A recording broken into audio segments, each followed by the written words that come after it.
Isang mapagpalang gabi sa ating lahat, higit sa ating Diyos na lumikha. Ngayon po ay muli tayong magtitipon-tipon upang pag-aralan ng salita ng Panginoon. Pero bago po natin ito umpisahan, tayo muna po ay manalangin. Let's bow our head for a moment of prayer. Lord God, we adore you, we glorify you, we give you the highest praise, we give you the highest adoration. Thank you, Lord God, sa muli naming pagtitipon-tipon upang pag-aralan ang inyong banal na salita. Lord God, gamitin niyo po ako upang maging daluyan ng mga wisdom and knowledge na gusto niyo pong iparating sa amin. Itago niyo po ako sa inyong likuran. Tumimo po sa aming lahat ang mga aral na matututunan namin ngayon at magamit namin sa pang-araw-araw naming pamumuhay. We welcome you, Holy Spirit, in Jesus' mighty name. Amen and amen. Amen. Yan po. Ang ating pong topic is about faith. Ayun. Faith isn't a part of Christian life. It's the whole thing.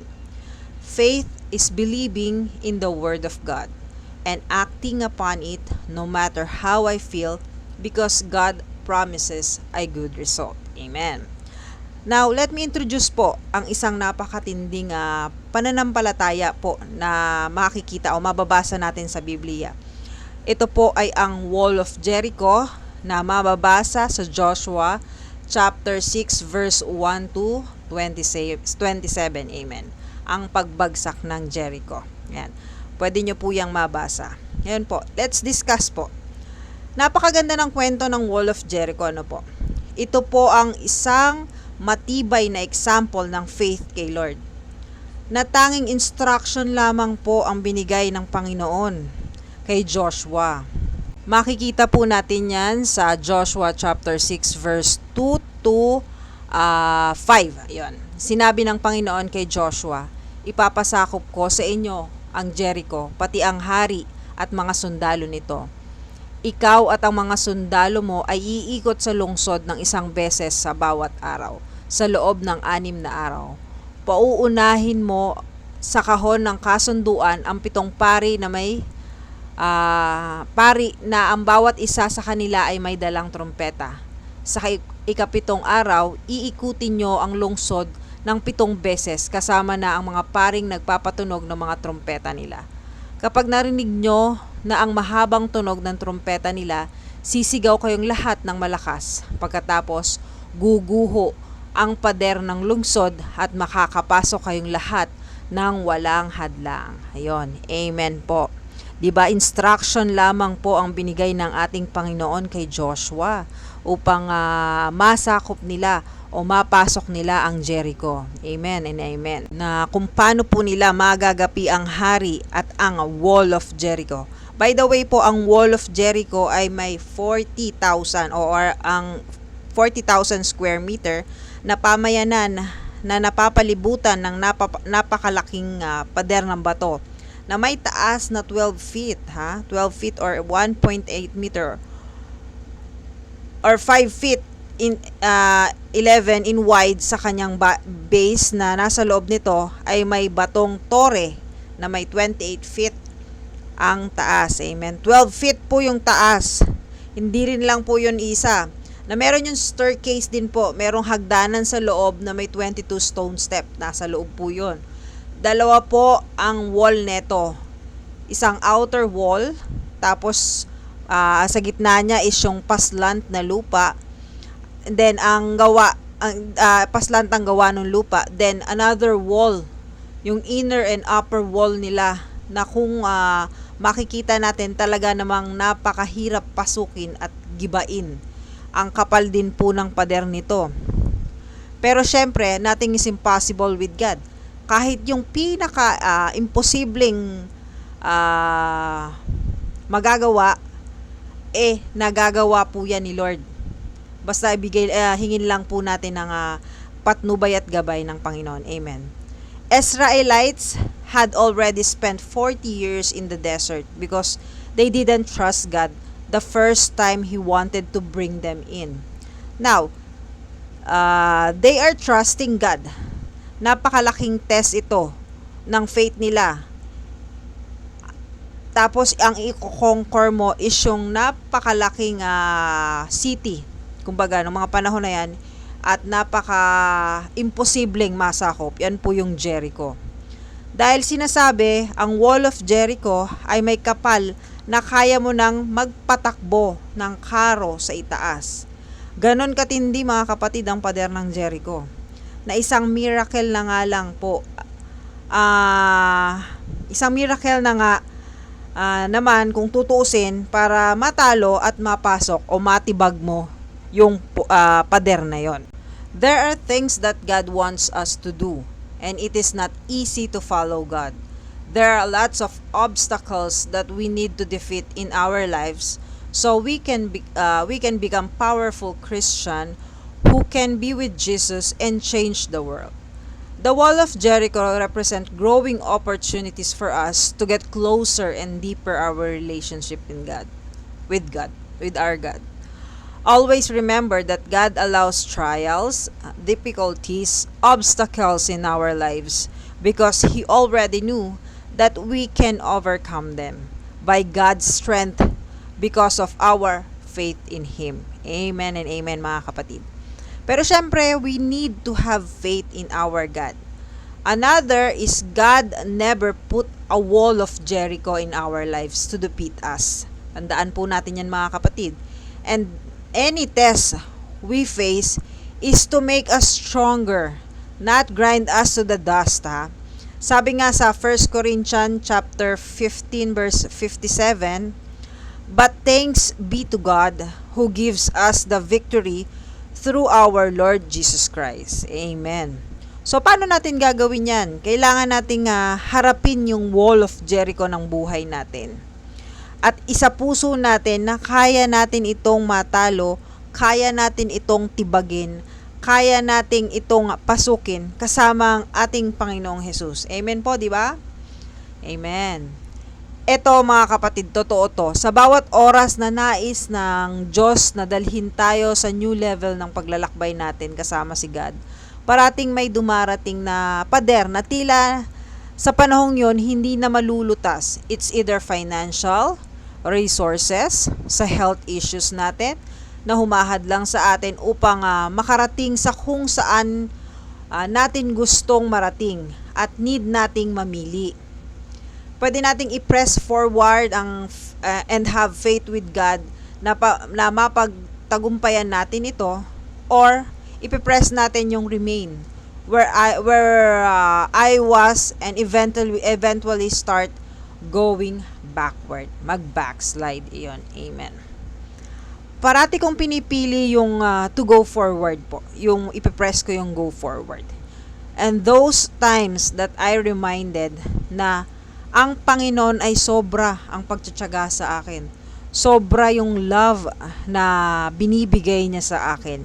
Pinapalakas niya yung loob ko, lalo na pag gusto ko nang bumigay, maniwala ka, kakausapin ka niyan in any different form, in any different paraan, that He will always be there. He is hugging you. He will not abandon you. That give Him all your worries and anxiety. He will encourage you until na maging ready tayo. You'll never know how powerful God until you surrender everything in Him. So paano? Trust and have faith in Him. Now, let's go back to Wall of Jericho. Pinamunuan ni Joshua ang mga Israelita sa pagtawid sa Jordan patungo sa Promised Land, which Israel had waited for the past 40 years, is now under their feet. Standing in their way is the city of Jericho, isang malaki at kahanga-hangang lungsod na napapalibutan ng matatayog na pader. Tulad ng maraming beses bago tumugon ang Israel sa balakid na ito, nakaramdam din sila ng matinding takot at panginginig. Si Joshua lamang po ang nanatiling tapat, na nagtitipon sa mga tao na manatiling tumugon sa pangunguna ni Lord God. Ayun, amen. Kasi nga po, matindi ang faith ni Joshua. Ang kaganapang ito ay mahalaga para sa mga taga-Israel. Sa pagkatalo ng Jericho, their exodus is officially over. The Battle of Jericho means that God had brought Israel to the place of life and promise. Indeed, the battle also declares that even within the boundaries of the promised land, God will continue to fight for them. Sabi nga po sa Exodus chapter 6 verse 7, na yung divine promise that I will be your God and you will be my people. Amen. So what are the lessons that we can learn from the wall of Jericho? Ayun, amen. Number 1, faith involves following our God. When we think of Battle of Jericho, we often skip the account of Joshua's vision of an angel. We focus on the march and yung battle cry at the end. Yet, it is the angel that provide the instruction. Sabi nga sa Joshua, chapter 5, verse 13, nang malapit na si Joshua sa Jericho, bigla niyang nakita ang isang malaking nakatayo sa harapan niya na may hawak na espada. Tinanong siya ni Joshua, kakampi ka ba o kalaban? Yung pagkikita ni Joshua at ng commander ng hukbo ng ating Panginoon is a unique and informative, di ba? Tinanong pa siya ni Joshua kung kakampi ba siya o kaaway. Ang sagot niya, hindi. Sinunod ni Joshua ang instruction na sinabi ni Lord without questioning, and that is faith. May mga pagkakataon na kinakausap tayo ni Lord, minsan random, minsan out of nowhere. God continue to push us to the limit para tayo ay maging mapagkumbaba at turuan tayong ipagkatiwala ang lahat sa Kanya. Dahil that is the only way na mararanasan natin ang tagumpay na nilalaan sa atin ni Lord. Hindi nang dahil sa ating kakayahan, but by following the will of the Lord. God leads, we follow. And that is the way of our faith. Number 2 po, the power of worship. The point of marching around the wall of Jericho was to show Israel's faithfulness to God through the act of worship. Ayan, makikita po natin yan sa Joshua chapter 6 verse 8. Ayon sa sinabi ni Joshua, nauna ang 7 pari sa kahon ng kasunduan at pinatunog nila ang mga trompeta nila. Amen. May malalim na dahilan na patungkol dun sa pagtugon sa mga hamon sa ating buhay. Hindi sa pamamagitan ng matinding pagsuway o paggamit ng dahas, kundi sa pamamagitan ng pagsamba.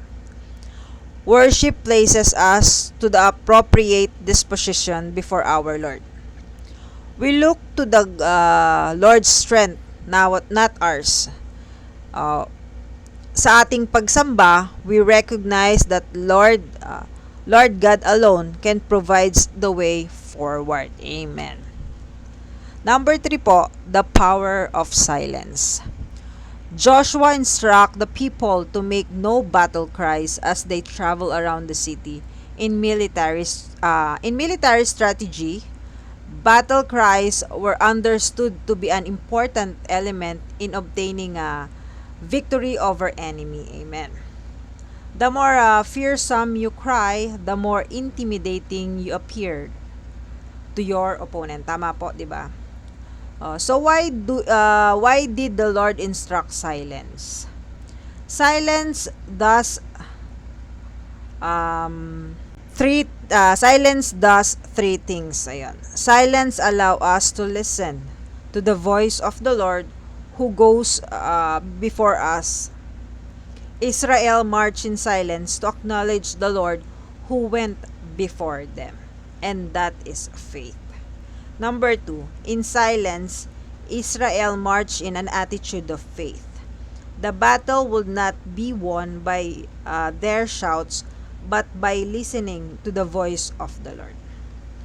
And number 3, silence is the internal act of bowing our spirit before the Lord in service or adoration. Amen. Minsan po talaga ang mga battles natin ay hindi kinakailangan na parating sumisigaw ng malakas. Minsan kailangan nating manahimik para marinig natin yung instruction ni Lord at yung wisdom na gusto niyang iparating o ibigay sa atin, yung lesson yon sa bawat pagsubok na dumarating sa atin o sa bawat pagtatangka nating pagsunod sa Panginoon. Amen and amen. Ang pang-apat po nating matututunan sa kwento ng Wall of Jericho is ang faith means perseverance. The Battle of Jericho was not happen in one day. Israel was instructed to march around the city 7 times, again and again and again. Israel journey around the city trusting that eventually God will bring the wall down. That's Israelites' perseverance. Ayun. Wala tayong opportunity to grow if God's plan was always revealed at the snap of our finger. More important, hindi tayo magkakaroon ng opportunity to join in what God is doing. Israel marched around the wall of Jericho to give Israel the time they needed to exercise the fullness of their faith and the ability to anticipate their involvement in God's victory over Jericho. Amen. This is the same sa ating mga buhay. Our lives with God is one of trust and perseverance. When we are in the position of waiting, we must remember that this gives us the ability to grow in our faith. Furthermore, perseverance opens the door to our participation in what the Lord God will do in our midst. Sabi nga po sa Hebrew chapter 11 verse 1 to 3, now, faith is confidence in what we hope for and assurance about what we do not see. This is what the ancient were commended. For by faith we understand that the universe was formed at God's command, so that what is seen was not made out of what was visible. Amen. Let us never question the purpose of God's instruction. Let us have enough faith to do what God says and expect His way to succeed. Remember that God keep His promise.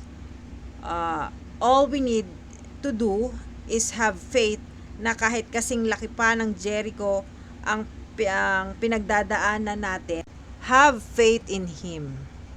Trust everything because the victory is with God. Amen. Sa Diyos lamang po ang papurit pasasalamat, and be a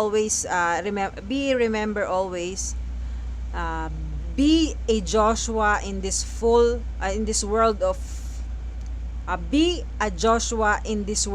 full of wall of Jericho, and walk with God.